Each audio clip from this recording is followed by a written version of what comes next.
This is the Lone Crater YouTube. We hope this video helps.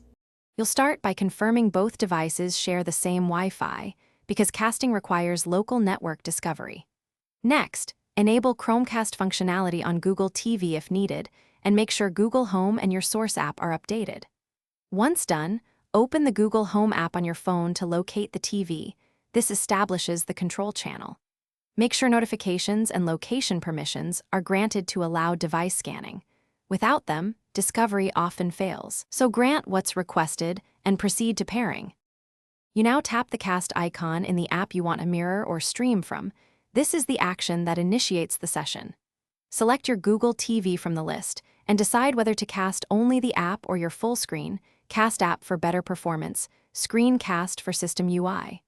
Once connected, you control playback and volume from the phone while the TV displays content. If latency matters, pick a lower resolution in app settings because Wi-Fi strength directly affects smoothness. To end the session, tap Stop Casting on your phone or use the TV's input controls to disconnect. This cleanly releases resources. If you hit problems, reboot your router first, then the phone, then Google TV. This clears most network hiccups. Make sure you're on the same SSID and consider switching bands. 5 GHz gives speed too. 4 GHz gives range. One key troubleshooting tip: temporarily disable VPNs and add blockers on your phone, because they often block the discovery and handshake required for casting. Thanks for watching. Consider subscribing if we helped you.